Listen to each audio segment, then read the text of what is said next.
On today's Transport Evolved, we ask, are any of these safe after a Gee-Whiz owner is thrown for her car as it splits in two, hitting a London street? Microsoft Windows 7 is actually inside the Nissan Leaf, and we say why there's nothing to worry about. The Nissan Leaf also goes into production this evening, and Nissan comes clean on its range claims. Not as bad as you might have expected. Racing Green Endurance is still going strong, although slightly over schedule, and why the X Prize was a little bit of a failure. Coming up next on Transport Evolved.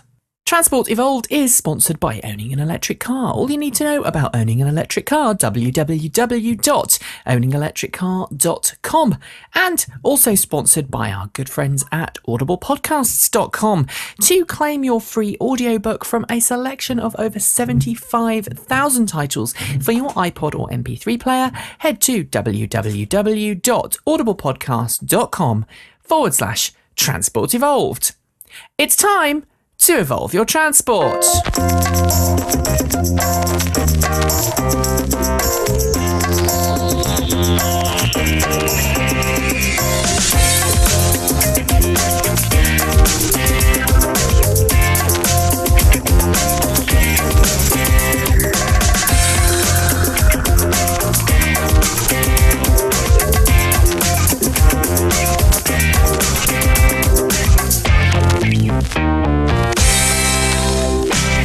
Good morning, good afternoon, good evening, and welcome to episode number 21 of Transport Evolved for Thursday, the 21st of October 2010.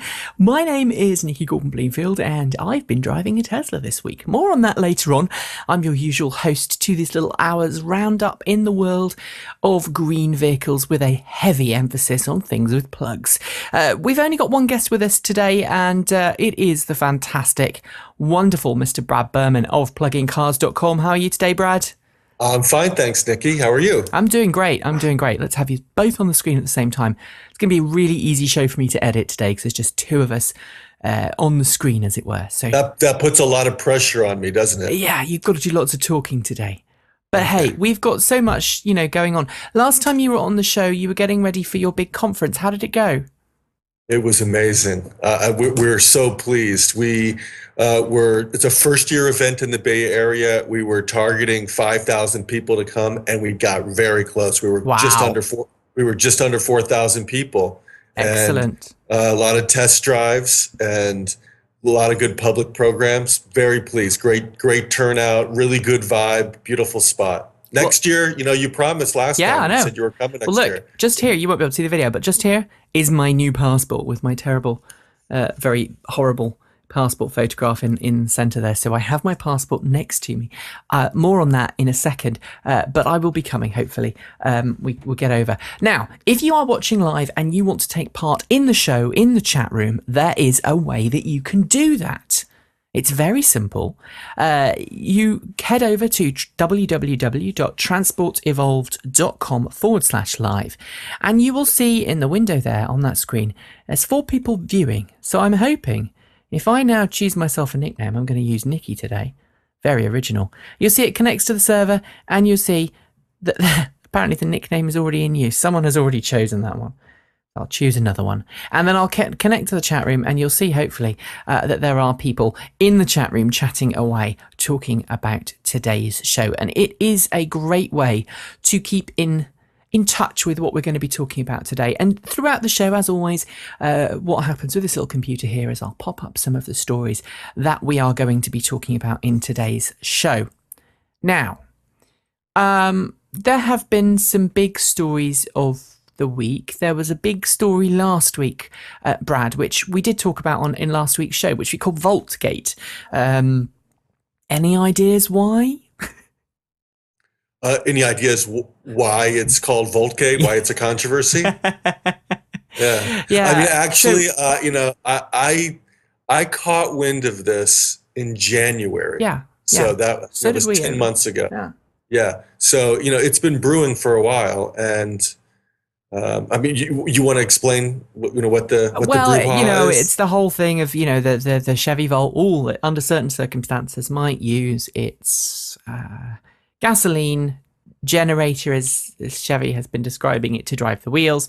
We talked about it a lot on last week's show, but as you weren't on last week, and you're also from hybridcars.com. That's right. So I wanted to get your opinion of the fallout. If we can keep it under a couple of minutes, that would be great. And Sure. just to tie it up. I would say that the long-term consequences of this are nearly zero.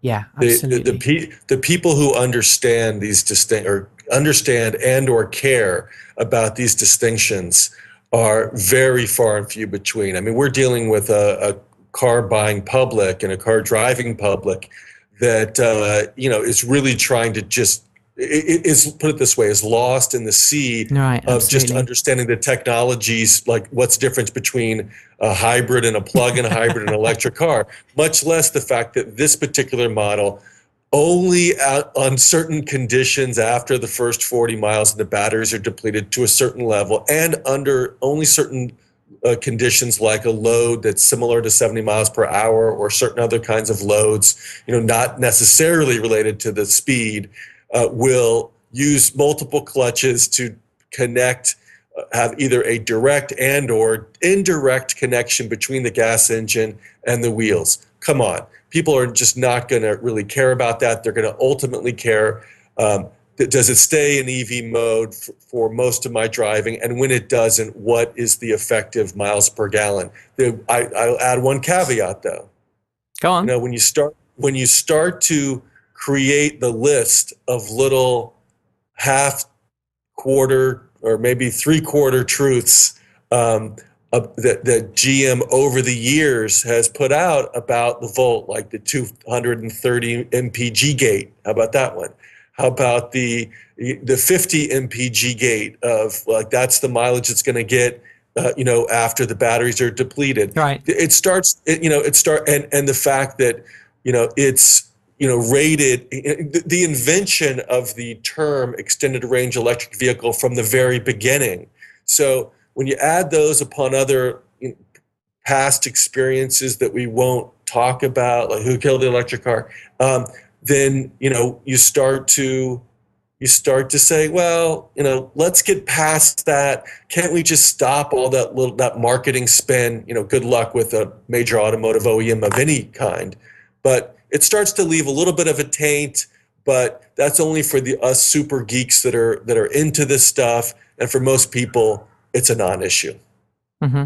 How did I do? Is that a good summary? Yeah. I think you nailed that one, actually. So with that, we should probably move on to a different story. And the reason why I don't want to spend too much time on the Volt is people have done it to death. We've all. Yeah. I think it's bizarre because commentators, and I think we come under the commentator stroke journalist guys. Yeah. We're all like, yeah, what? We knew that. It seems to be the grassroots campaigners who are up in arms, and it's that split in as it were, in the electric vehicle community. But let's move on to. Well, I mean, as long as you're talking about Volt, just for half a second. Yeah. One of our guys, Zach McDonald at plugincars.com, just a couple of days ago, did do an exhaustive search across the web to see, right now, because of the media that's being done by GM for the Volt, a lot of people are driving the car for the first time. So he did do a kind of compendium of different the experiences of multiple journalists. How far did they get in all electric range, and what is their fuel efficiency after charge depletion? And to me, it's the average is coming out to be right around 40 miles of range. Some people are getting a little bit more, some people are getting a little bit less, but it's really close. And the MPG after those 40 miles, it looks to be in the high 30s. So I think those are the metrics that are going to stick in the long run, and what we're going to see proved out by having hundreds and then thousands of people drive the car in the next couple of months. Well said. Well said. I mean, actually, because there was official thing, wasn't it, where Chelsea did the best in terms of her EV driving. I saw something earlier on this week on Autoblog Green. I think it was Chelsea did. I didn't see that. Is that Yeah, it was another kind of competition to see okay? who could go the furthest in Right. driving. Right, let's move to second story, which is this lovely looking machine. Brad, as you know, I am a biker chick, really, in my heart of hearts. Although today I did a very spectacular emergency stop, which, well, I say emergency stop. It was more of an emergency skid, and my back wheel kind of went sideways, and I managed to keep the bike upright, opened the throttle out, closed, and got off the brake at just the right time, and managed to keep the bike upright. How I did it, I don't know. I think it was more luck than skill, but there we go. I digress. Bramo, the Inertia. The only electric vehicle manufacturer I can think of to date that has put up a vehicle to sell and then their next model does double the range. Just like that. It's absolutely astonishing, isn't it? So it's gone from 40-mile range to 80-mile range. Here's where I have to defer to you. I'm just getting familiarized with the electric motorcycle side of things. Do you feel that the motorcycle platform allows for greater big jumps and efficiencies like that than the heavier automotive platform? Well, I mean, Bramo are a small company. They are still a fairly small company, and so they can do things that the larger companies don't. And I think this is where they tie in. A couple of months ago, they said, or a couple of weeks ago, they said, we're the antithesis of Tesla. And Tesla, for a long time, has been looked upon as this kind of startup company that can do things that the major automakers can't do. And I think the same is true of Bramo and some of the other small motorcycle manufacturers. And basically what they've done is they've gone from using somebody else's battery to developing their own battery and squeezing it in the same kind of chassis. Now, the battery has gone from being a 3 kilowatt hour battery pack to a 6 kilowatt hour battery pack, and it weighs the same. Same. And it's the same battery technology? Yeah, I mean, it's the same chemistry as far as I'm aware. If someone's watching and I've got that wrong, do let me know. But, the result is, if you drive at 40 miles an hour, or you're doing urban commuting, they don't actually say the range, you're going to get about 80 miles out of it. If you do high-speed commuting, you're going to get 40 miles out of it. So you can actually take that on a highway and ride it on a highway. I wouldn't necessarily advocate riding the Inertia Plus on a freeway. You can certainly ride it on a highway. Let me turn the tables on you and ask you a couple questions about stuff. So what are the other electric motorcycle companies to keep an eye on? Zero, I would say at the moment is the other big competitor. The Zero S and the Zero X and the Zero MX are fantastic bikes. I haven't yet ridden one. I've seen them ride around quite a lot, and I would say that they are kind of the bikes to go against. Nobody, to my knowledge, at the moment has come up with a kind of a really serious weekend bike other than the Inertia, because obviously you've got the Inertia M-Pulse, which is 100-mile range, 100 miles an hour. That's a serious bit of kit, but it's $13,000. Starts at $13,000. So it's the price that has to come down, because I don't know that many bikers that would willingly spend, even for something like the Inertia Plus, would spend what's $8,995, I think it is, which is a lot of money. And would you say that are there other premium, like on the really high end premium side of electric scooters for people? I mean, so is there a distinction between people that want two-wheelers for like weekend excursions versus little urban jaunts? And oh yeah. And so who do you keep your eye on? Like, who would you put at the top of your shopping list for, whether it's a smaller electric motorcycle company or a scooter company? Who fits in the urban side of the ledger? I would still say Bramo with the Inertia. But I mean, I think also, Vectrix is an interesting one because it keeps coming back and going away and coming back and going away. Right. But this is just a personal thing. I don't like scooters. And I'll tell you why. I'll give you a real Okay, reason. Scooters go have for it. small wheels, Uh-huh. and you can't grip them in the same way you can grip a regular bike. So on a motorbike, even on something like the That's electric not good. I motorbike, lost your you can audio. grab them. You've lost my audio, have you? I'll have to call you back there, Brad. I'm just going to keep talking, and any second now, I will call you right back, and I'll pad. I'm very good at padding, you see. I just heard him go, "Oh, I've lost your audio." So as I was saying, the thing with these bikes is that you have the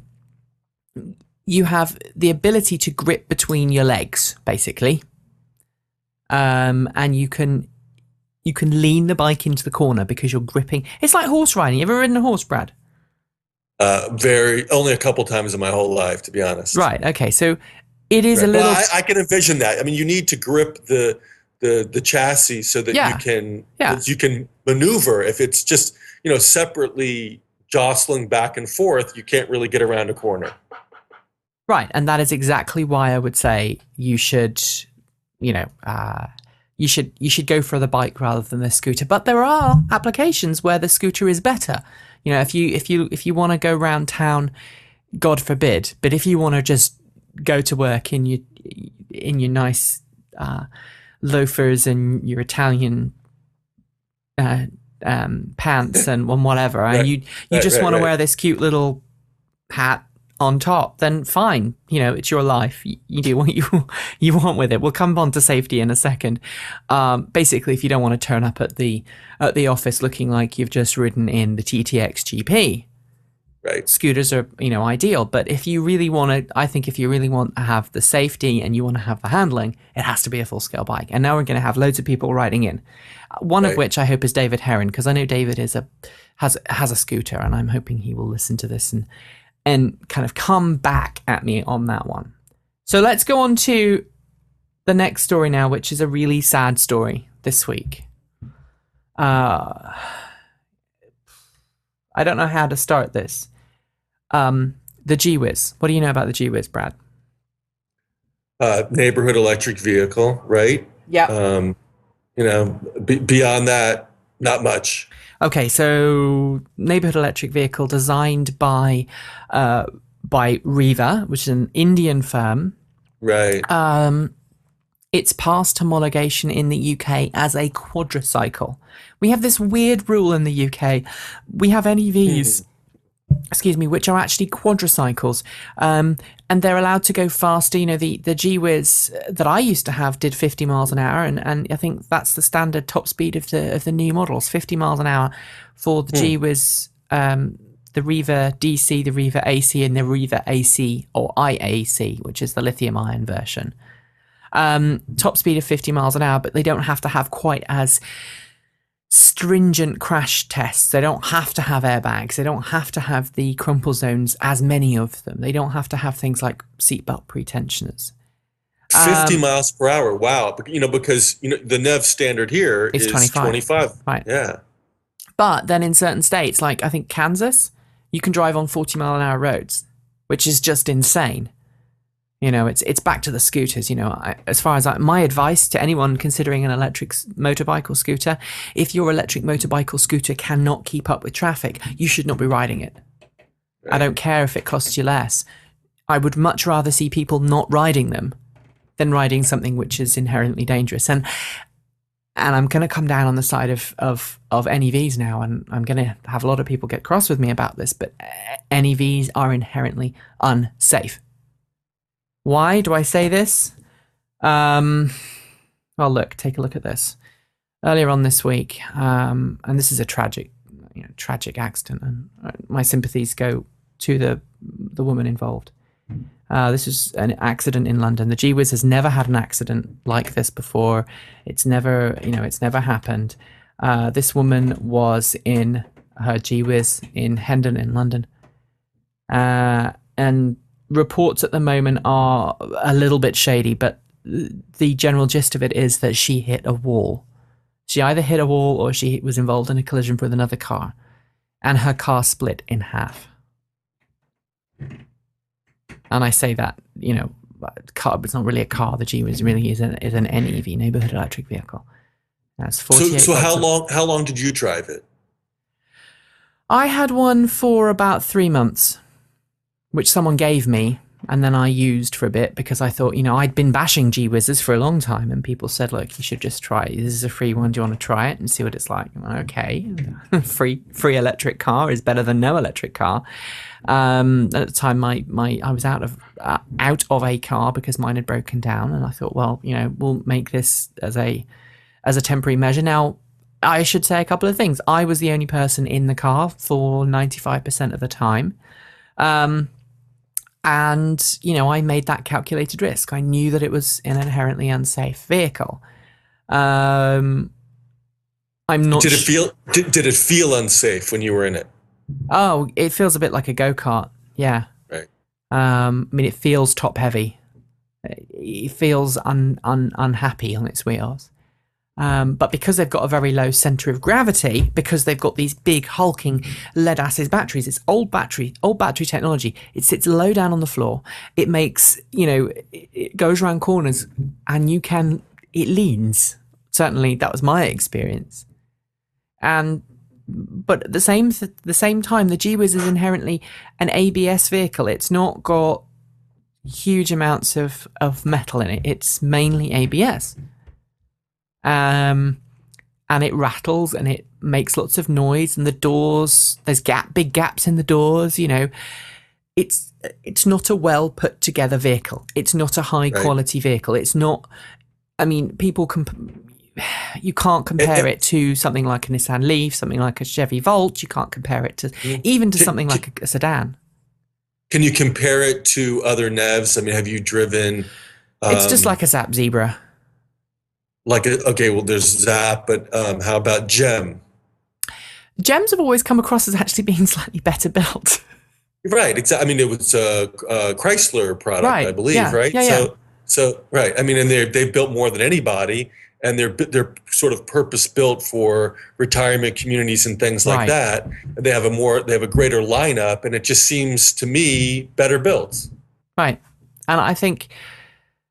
But again, I think I would say that these, I don't know of any NEV that I can think of that has met the same crash tests as a regular highway capable car. And I think that's the crux of this, really, isn't it? Has any, I think so. Can you think of any that have met the NHTSA tests in the States?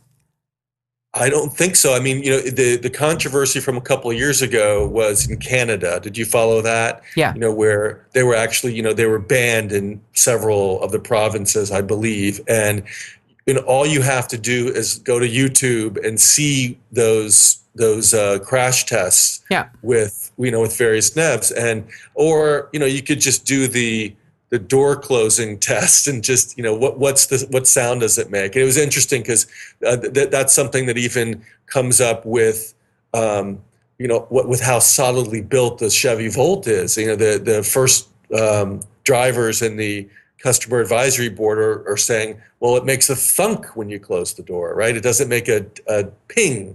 So all you have to do is get into any of those NEVs and close the door, and you see how dangerous it feels. Yeah, I would agree with that without a shadow of doubt. I think, I don't know, I'm torn. What is better, Brad? Is it better to have people driving around in little electric NEVs, or is it better for them to not be driving around in them and not have electric vehicles on the road? What's your view on that one? My view is that it's obviously a niche market. We're getting into the same issue that we always run up into in these kinds of conversations, which there's each vehicle has its purpose, and horses for courses, right? So even there's a room for conventional hybrids. There's room in certain circumstances for other kinds of powertrains, for clean diesel or whatever it is.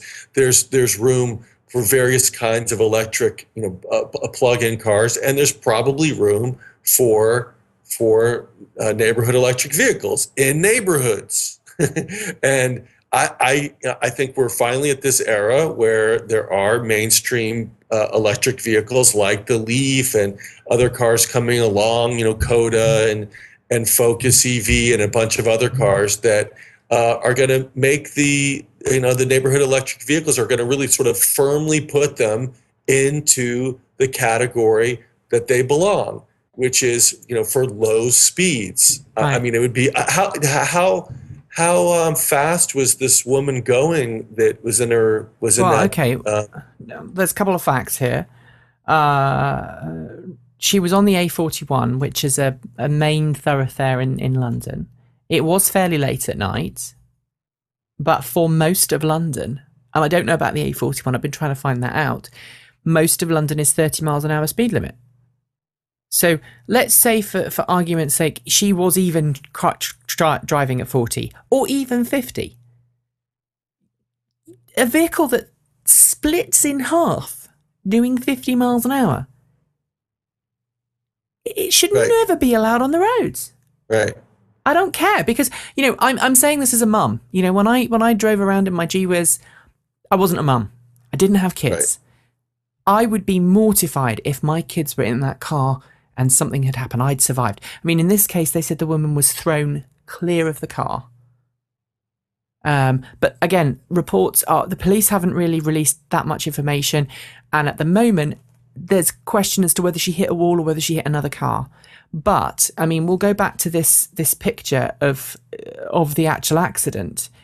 And it seems to me, because I spoke to Mike Boxwell, who obviously has been on the show lots in the past, and he's obviously a G-Wiz owner. And I spoke to him about this car, and he said, well, it looks to me as though the emergency services cut this in half. And I said to him, well, no, I mean, I've got the video up here, I've got the picture up here. If you're watching the video in the chat room, you'll see what I mean. You can probably see my mouse here. If you look here on the edge of this, and it's very morbid, I know. I'm sorry, I'm revisiting this.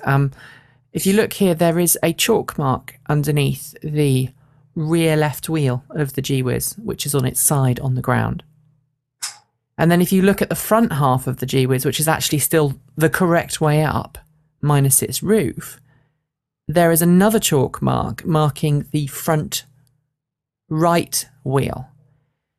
Now, in the case of an accident where emergency services would come and cut someone free, I do not know of any emergency first respond team that would have marked the position of the car after the accident. That's the first point. The second point is, if you look here, you will see that there are still battery cables and handbrake cables connecting the two halves of the car.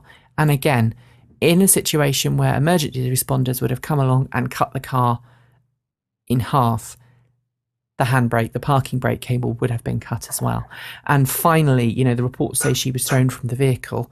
So if she was thrown from the vehicle and there was nobody else in the car, then why did they need to cut it open in the first place? So I'm going to stick my neck out and say, yeah, it did split in half, and this is why I'm very, very concerned about I think the important issue is to separate out the vehicle platform from the drive system, right. Namely an electric car, right? So it's proven, without any doubt at all, that a pure electric drivetrain can function in a small SUV, right. in a bus, in any size vehicle. So we had a certain era where there weren't any passenger vehicles that had pure electric electric drivetrains for quite some time, except for neighborhood electric vehicles. We're now coming out of that period.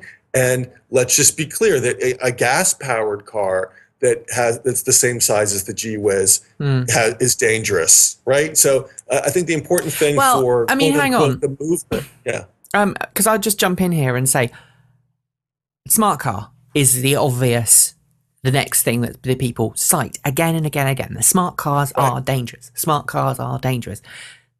Okay, let's be honest. The smart car It has been designed from the ground up to be a small car. It was designed by a major auto manufacturer, or rather, Right. it was originally designed as a concept and then taken on by a major auto manufacturer.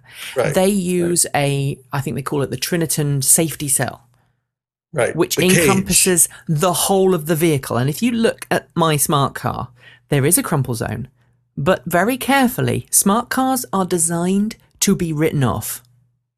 Okay? Big cars, like an SUV, has an accident.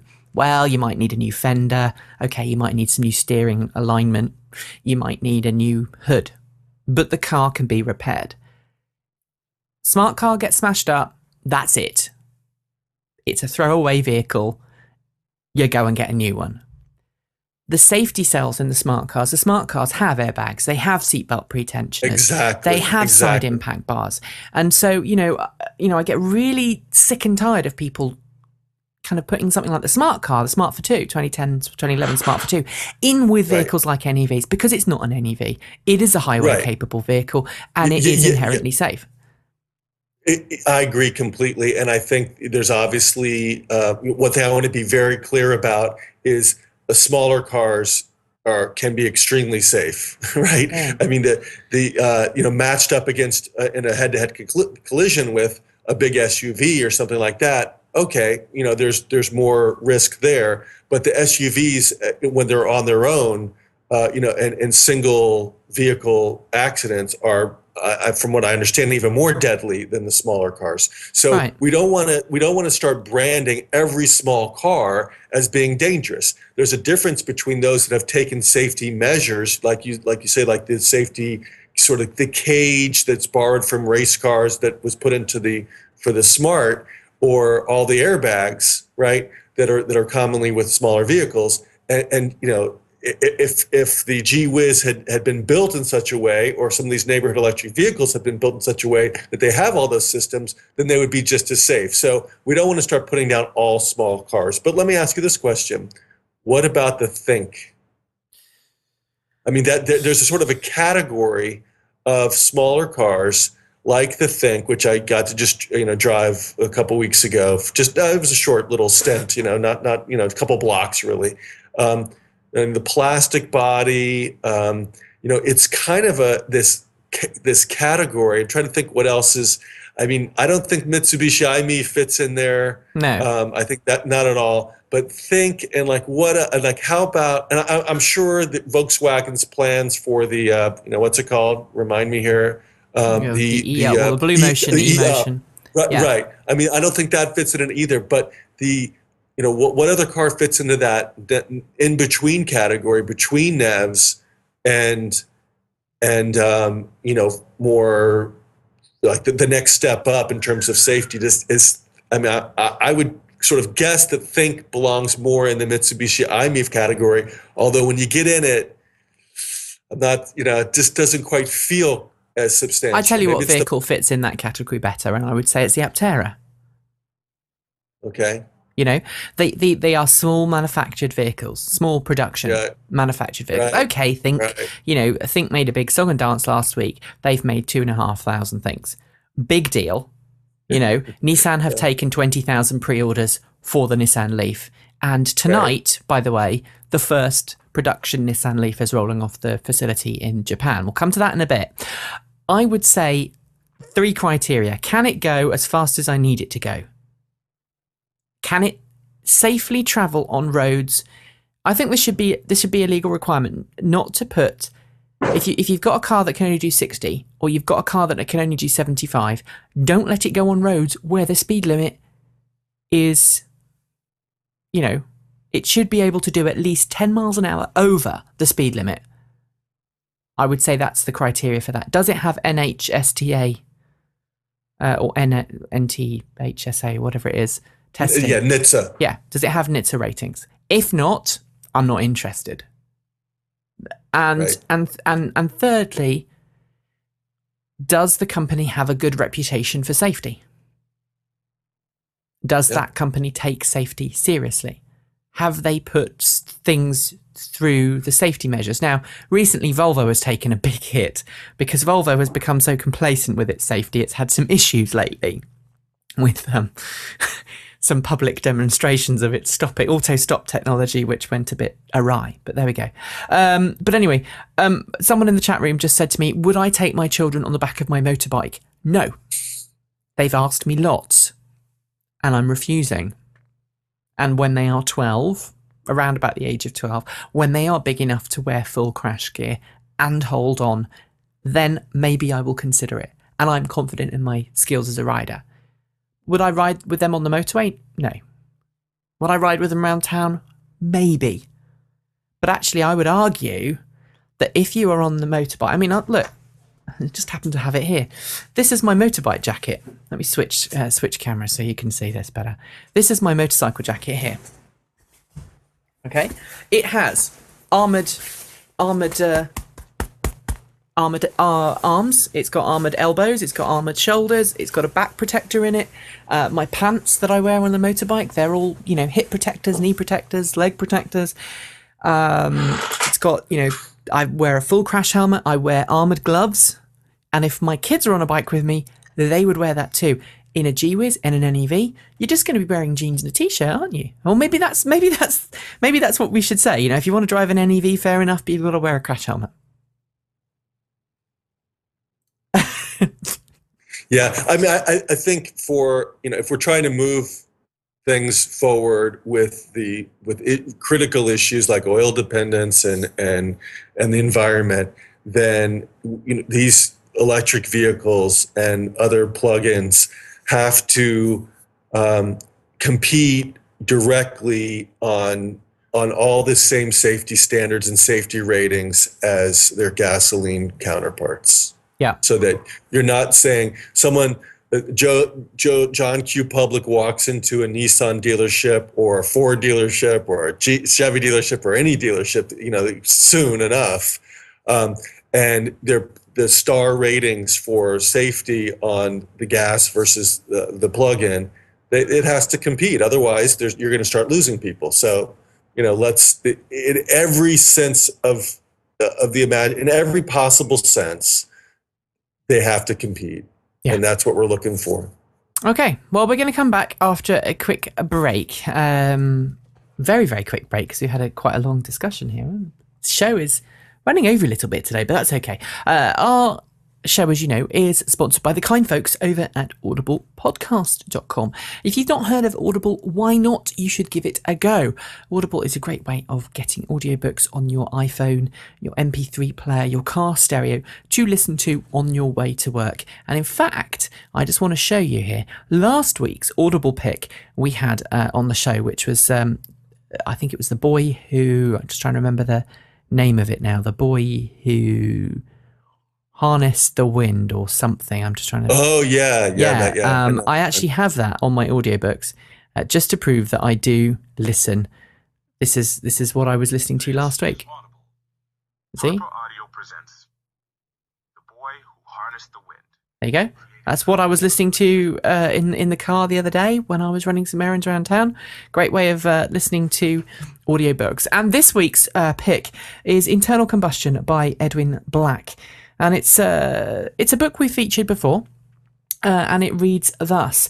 Internal Combustion is the compelling tale of corruption and manipulation that subjected the US and the world to an oil addiction that could never have been avoided and that was never necessary and that could be ended not in 10 years, not in 5 years, but today. It's been on the show before, but I thought, why not? We'll go back to this one. If you haven't already heard it, do go to audiblepodcast.com/transport evolved, and you can download that book for free, along with a free 14-day trial of the Audible service. And if, like me, you sign up for that kind of deal, you might find that actually you end up keeping it. So thanks to Audible for their sponsorship of the show. Now, Brad, next story coming up.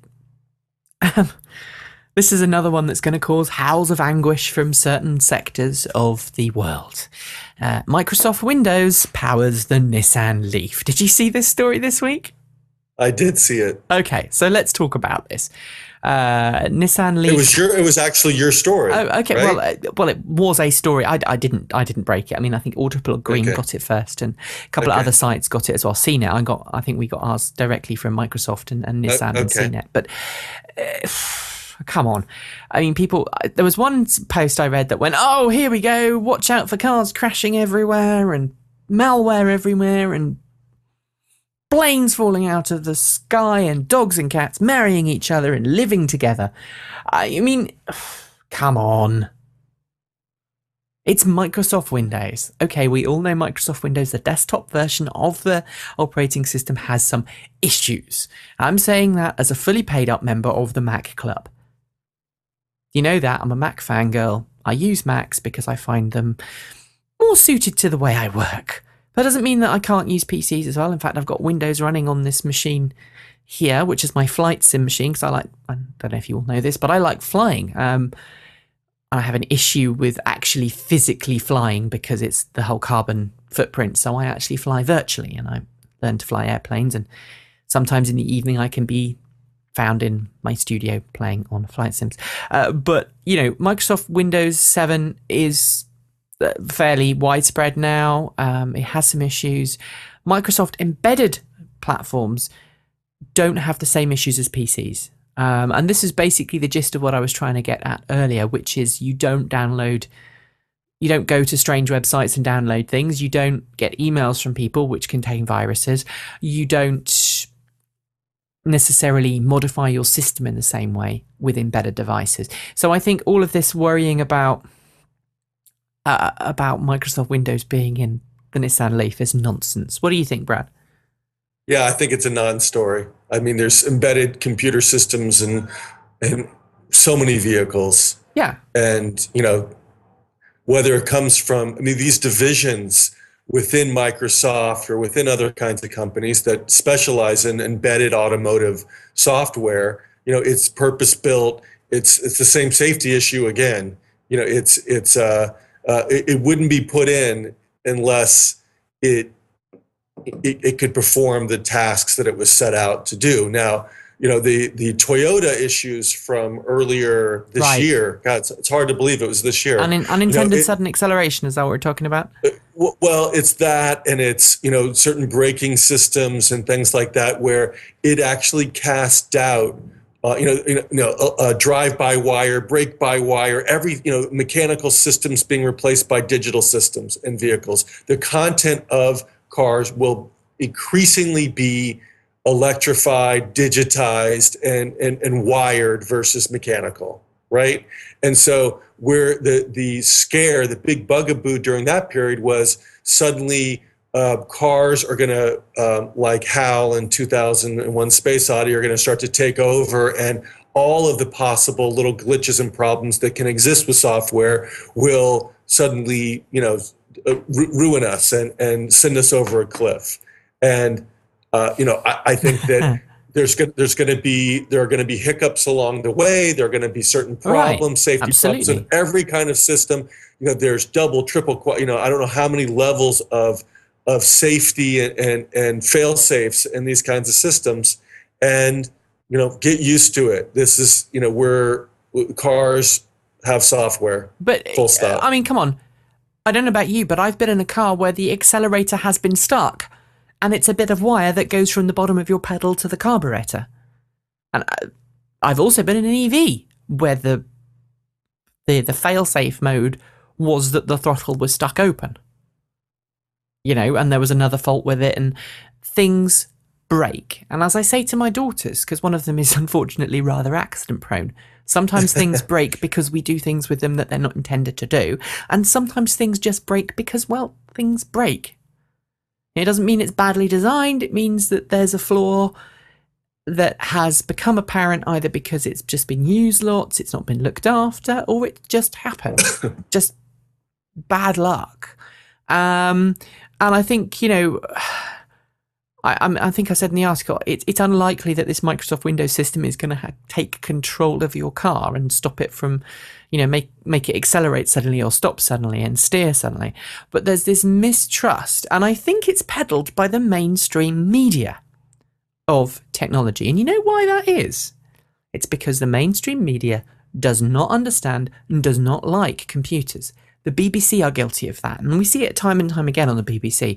As soon as there's a story about something on the internet, the BBC jumps on it with all claws shown. They don't like this concept of traditional media, does not like the concept of modern technology. And I think what we have to look at is what advantages are these things bringing us, right? Right. I mean, the ability, the exciting ability, for example, and maybe it's a little bit more novelty than anything else at this stage, but the ability, like in a Tesla Roadster, to download firmware over a wireless system, or eventually for us to be able to have specific kinds of tunings of vehicles, electric vehicles, based on downloading firmware or downloading some other kind of special package. I think we talked about this on one of the other times I was on the show. The wired networked car holds tremendous potential for environmental benefits and energy efficiency benefits, where cars are talking to cars are talking to roads, cars are talking to centralized systems, and it's coming, man. That's just we might think of it as a little bit too much like the Pixar movie Wall-E, but that's where things are going. And you look at the concept, the cool, wacky, kind of impractical concept vehicles, personal pods and these kinds of things that come out at the auto shows, especially Japanese auto shows. They eventually will be making their way in some form or fashion to our products, and in many respects, maybe not in all respects, but in many respects, it will be to our betterment in terms of driving pleasure, efficiency, and other kinds of benefits. I would also, like to inject that someone in the chat room said Airbus is fly-by-wire. All the Airbus planes, and actually when I'm flying on my flight sim, my joystick's over there so I can't get it, but when I'm flying on my flight sim, I fly Airbuses because I have a joystick, I don't have a yoke. So and they are fly-by-wire. Do you see A380s dropping out of the sky? No. It's exactly the same, thing. And on to the Tesla. Were it not for electronics in the Tesla would not be possible. Were it not for computer control, the Tesla would not be possible. I accidentally turned off the traction control last weekend. Thank you very much to Tesla UK. I borrowed a Tesla for the weekend. I had immense fun. I drove about 400 miles. And the parking brake, I don't know if have you driven Teslas before? Yeah. I drove just a couple weeks ago. Right. I had not 400 miles, but I have 40 miles. Right. Well, the parking brake, which is a total blast. Yeah, absolutely. The parking brake is next to the traction control. If you've got quite big hands, which I have, when you take the parking brake off, if you're not careful, you hit the traction control button, and I did, and I floored it out of. I can't remember where I was coming out of now, but I put my foot down, and the car went sideways just for a little fraction of a second. Luckily, I wasn't on a public road at the time, but it was enough for me to go, oh, right, okay. I'm glad that's computer controlled. And it's little things like that wouldn't make cars possible. And I can't think of any car on the market today that would work without computer control. So let's go on. Nissan Leaf. 2 stories about the Nissan Leaf. Tonight, the Nissan Leaf goes public. Not public, it goes into production. So the first Nissan Leaf rolls off the production line tonight. Excited? Sure. Well, it's not tonight. It's 11:08. It's 11. What time is it? It's late US time. It's in the middle of the night for me, but it's in the middle of the day for. Yeah, I can look it up. I have it right here. You can nail down the time. Yeah. I think it's going to be sort of webcast, right? Yeah. So it's. I mean, come on. I mean, we're really geeking out now that we would all be like rushing to computers to watch a webcast of the first of a kind of car come off the line. But it means a lot. So why not celebrate? Because all the Nissan Leaf geeks are obviously interested. I've ordered one. Have I told you that? I've got one on order. Yep, me too. So, I'm interested to see because I've got one on order. I know that lots of fans of the EVs in general are excited because they're getting one. And I think it's great. Be webcast. Yeah. Nissan has played, again, I keep saying this, Nissan has played the perfect PR game. Little disclaimer, Nissan are flying me out to Portugal this weekend.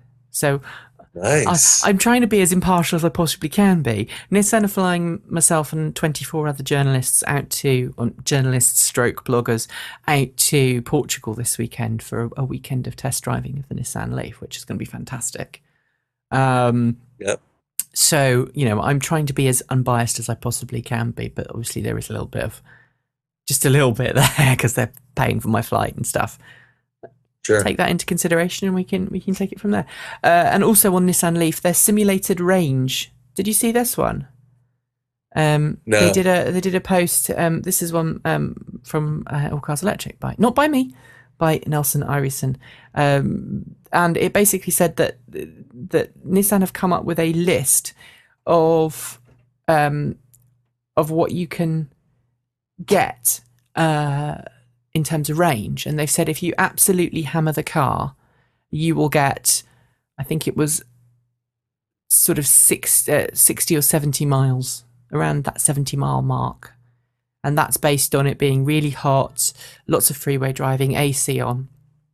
They've also done it in the middle of winter with the heating on, about 70 miles. If you drive it really carefully in the centre of a city, smoothly, 30 miles an hour, 40 miles an hour, you might get 130 miles out of it. But there's kind of that I think it was 30% either side or 20% either side of what they said. And they're being really honest about it. So kudos to them on that. And I think we're going to have a scoop tomorrow. I can't talk about it quite yet, but plugincars.com may have landed an opportunity to test the range in a way that has not been tested before. Oh, looking forward to that. So do plugincars.com tomorrow. And we'll certainly look at that. Actually, let's go to Plug-in Cars now, because we've got a story from one of your writers, Zach. Wall Street Journal article sees bumpy roads for EVs. Tell us a little bit about that. Mm-hmm. Well, this is just another example of what we're going to see over and over again of mainstream publications questioning how much adoption there will be of electric cars. I don't know if there's really that much to say about it. We're just going to see the same kinds of objections come up over and over again, and it's a question about whether how much we try to resist that, or fight it, or just accept that it's going to just happen time and time again. Okay, I defy anyone to go out into the public with an electric car and not get people's opinions changed, unless you're driving aforementioned NEVs, which is the other reason I'm not a fan of them, because they don't do anything positive for electric vehicles or plug-in vehicles. Again, I think this is partly traditional media getting in a tizzy, traditional analysts, what you know. Look back into the computer age, when Apple started selling its Apple 1 and Apple 2. People were saying, oh, it'll never catch on. Ditto with IBM, when IBM started making computers for businesses. Hundreds and thousands of people across the world were going, nah, we can't trust a computer to do letters. That's why I have a secretary. She types. What if the computer gets it wrong? It's that same thing. I think that same antitrust. I think the folks that are in this space and have websites and things like that, and other journalists that that care about this stuff. It's a dilemma. Do you point it out every time? How many times do you point it out? Do you call people on their miscalculations, or do you just ignore it because the proof will be in the pudding in the long run? Right? I think you have to. Yeah, I think you have to sit back a little bit and just say, okay. I think you're right. You just have to cope with it and say, I know. It's a bit like if someone bullies you. Wonderful story from as you know, I've adopted 2 children, and the our social worker, because the children have a social worker and we have a social worker. Our social worker told us a wonderful story about someone who was getting bullied at school, and they were getting bullied day in, day out, day in, day out. And one day they just turned around, looked the bully in the eye and went, "My mum loves me. I don't care what you say." And the bullying stopped. Dead that day. Maybe we need to do that in the electric sphere. Just go, well, we know we're doing something that we like. Fair enough. Simple as that. Okay. Automotive X Prize. We're going to, I think probably there might be another story after this, but Automotive X Prize. Did you hear this one? The Pact. Did you hear this story? If not, the Pact. I'm sorry. Okay, so Automotive X Prize, $2.5 million prize fund for the side-by-side category, and we had, I think, 5 finalists, didn't we? We had the lithium, the Lion Motors, which won with the Wave 2. We had the Aptera. We had the Zap Alias. We had the TW4XP, which is based on a Twike.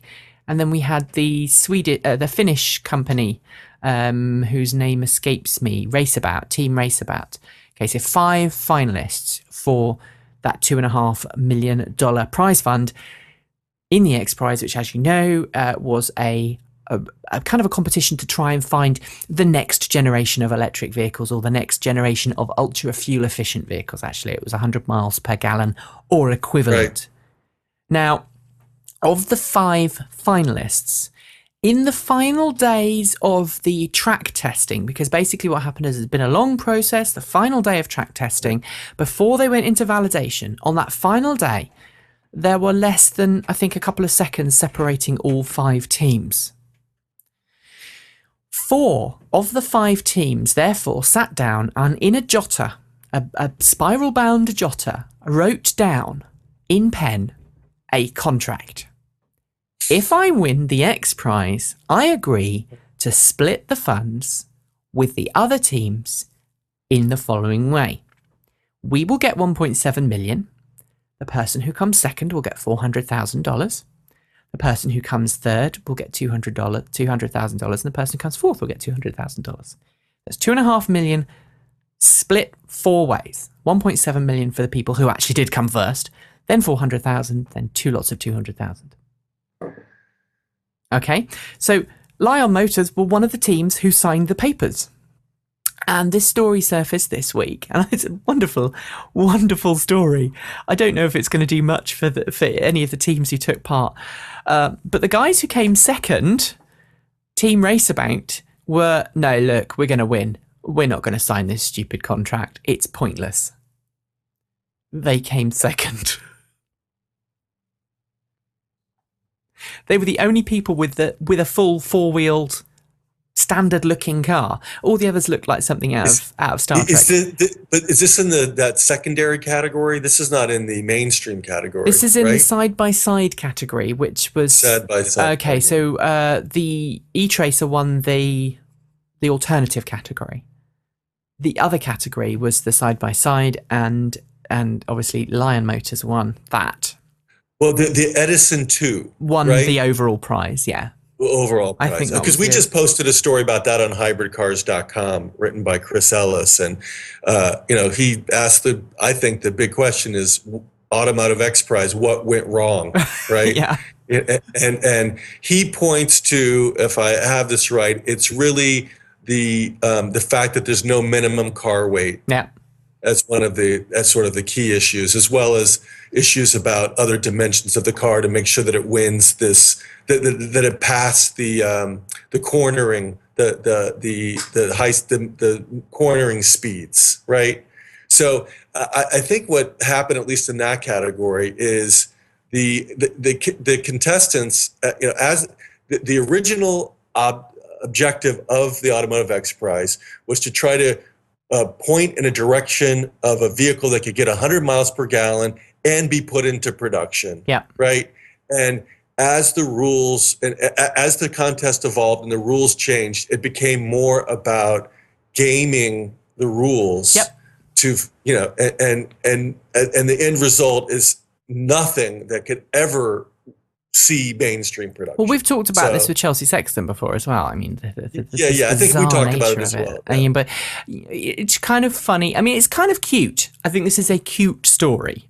You know, they win the alternative side-by-side category, and they agree that they're going to split the prize funds with other people. And the team that's really arrogant and says, no, we're going to win, we don't need you guys, screw you guys, I'm going home, don't actually win anything. They come in second, but because they didn't sign the contract, they get 0. All the other teams do at least get something for their trouble. And I think 200,000 is not, you know, that must go some way towards covering the costs of actually taking part. But Aptera and Zap, which again were 2 companies who were really, I'm going to use a British phrase, really gobby about winning, haven't, you know? And it's just amusing. It's amusing. There was one other story that I was going to cover, and I can't remember what it was. So if you just bear with me a second, I will just find it. What was it? Oh yes, the guys doing the long trip, the long way down. It's not really the long way down. The guys racing Green Endurance. They have now. It's now day 110. They are somewhere in South America now. They were supposed to take 84 days, so they're a little bit over schedule. They broke their car last week. They didn't crash it on the road. They crashed it at a university where they were showing the car as part of a lecture. Tragic. I really feel for those guys. Yeah, I really, really, really feel for those guys.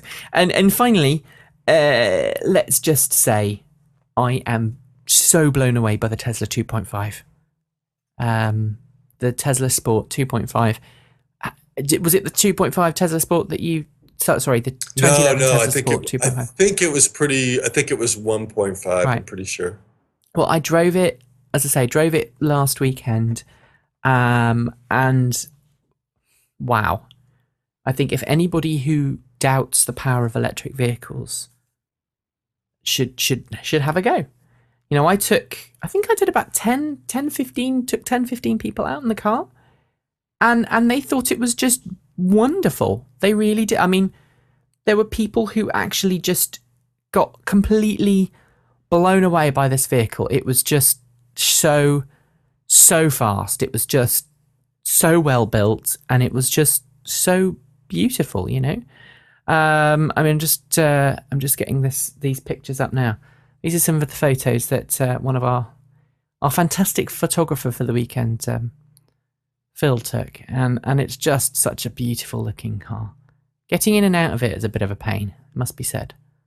But everything else, just beautiful, beautifully built, beautifully engineered. And do you know what the best bit was? I drove it, as I say, 400 odd miles, and I drove it fairly sensibly on the freeway.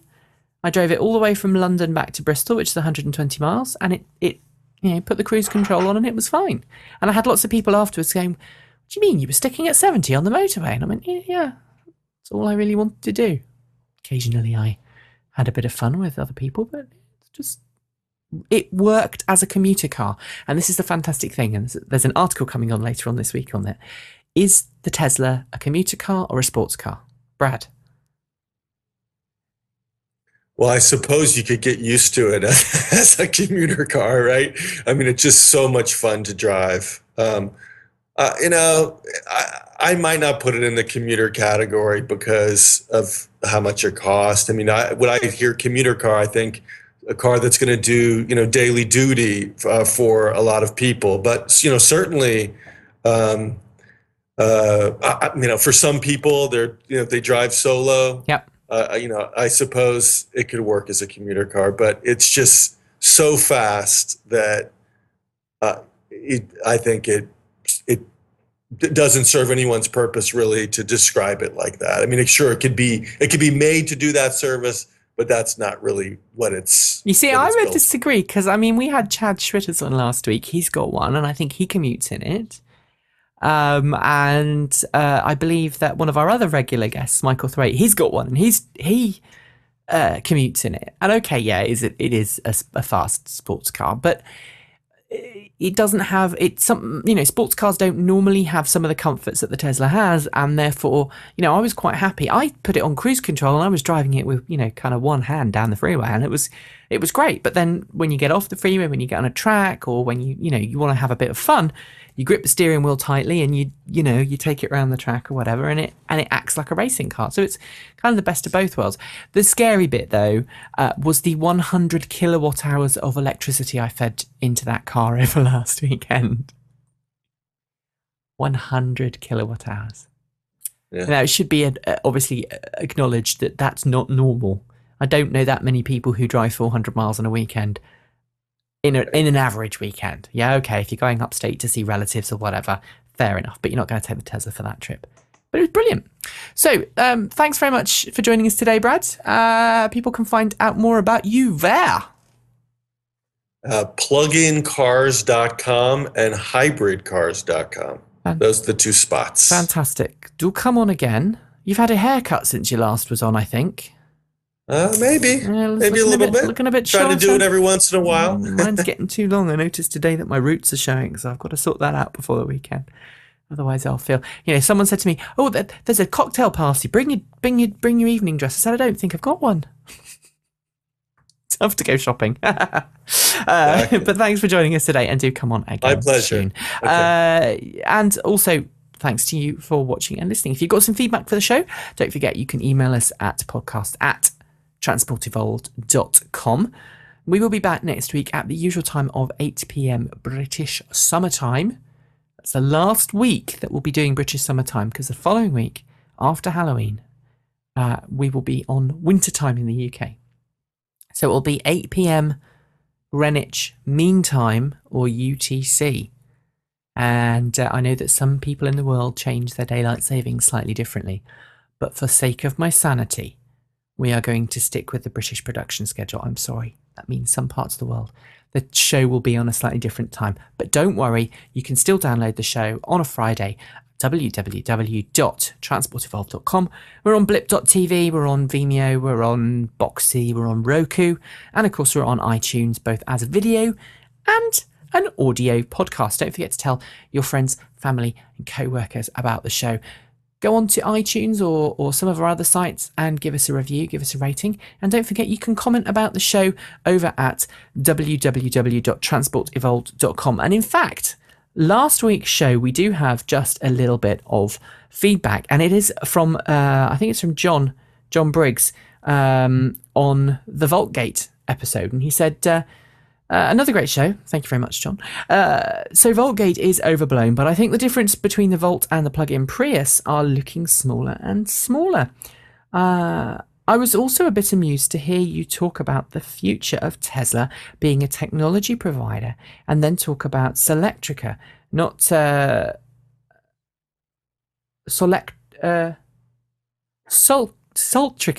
He said not Solectrica, as I said. I got it wrong.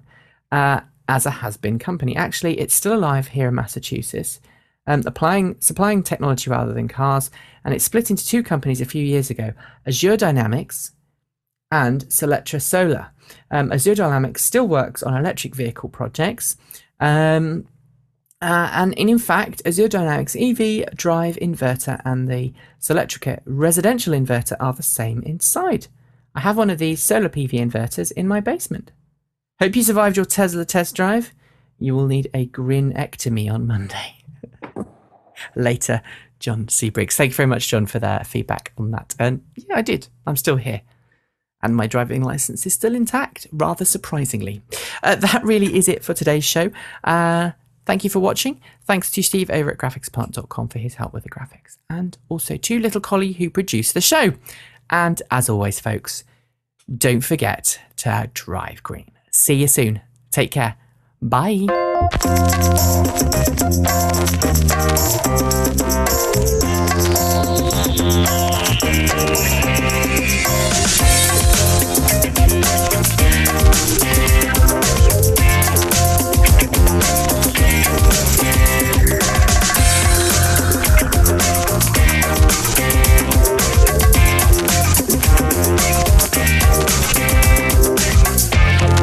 Bye.